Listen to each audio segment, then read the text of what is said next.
டேய் சரக்கு அடிச்சுட்டு 10 பச்சை மிளகா சாப்பிடணும். 10 பச்சை மிளகா எப்படிங்க சாப்பிட்றது? உங்களுக்கு அந்த மாதிரி யோசனை எங்கே வரும் தெரியல. இருந்தாலும் நீங்கள் சொல்லிட்டீங்கிறதுனால நம்ம தரமாக செஞ்சிடும் வாங்க. அழகாக நம்ம 10 பச்சை மிளகா எடுத்து ரெடி பண்ணி கழுவி சாப்பிட்லான்னு களத்தில் இறங்கிட்டோம். சரி ஃபஸ்ட்டு ஒன்று எடுத்து வாயில் வச்சு பார்ப்போம் அப்படின்னு பார்த்தா அந்தளவுக்கு ஒன்றும் தெரியலையே.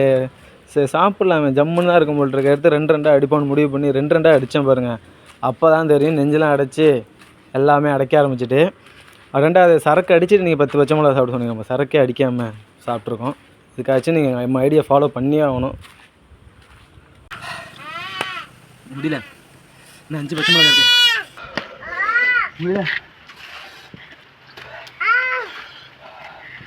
தண்ணி தாங்க முடியலங்க. காரம் தண்ணி குடிச்சு அப்படி இப்படி தேத்திட்டு வந்திருக்கேன். திரும்பி சாப்பிட போகிறேன்.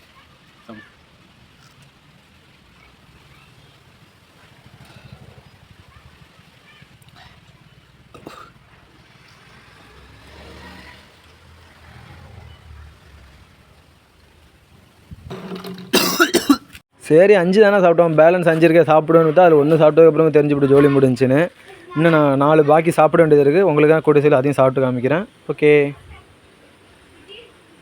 நீங்கள் சொன்ன டாஸ்க்கு தரமாக செஞ்சாச்சு. நான் சரியான காரம் நெஞ்செல்லாம் அடைக்க ஆரம்பிச்சிடும். உங்களுக்கு வாந்தி வர மாதிரி இருந்துச்சு. இருந்தீங்க சொல்லி நீங்கள் இந்த டாஸ்க் கஷ்டப்பட்டு செஞ்சு முடிச்சாச்சு. இதுக்காக ஒரு ஃபாலோ சப்ஸ்கிரைப் பண்ணி லைக் பண்ணுங்கள். வீடியோ ஷேர் பண்ணுங்கள். அடுத்த டாஸ்க்கு கமெண்ட் பண்ணுங்கள். இந்த மாதிரி பண்ணால் கொஞ்சம் ஈஸியாக பண்ணுங்கள். Okay bye.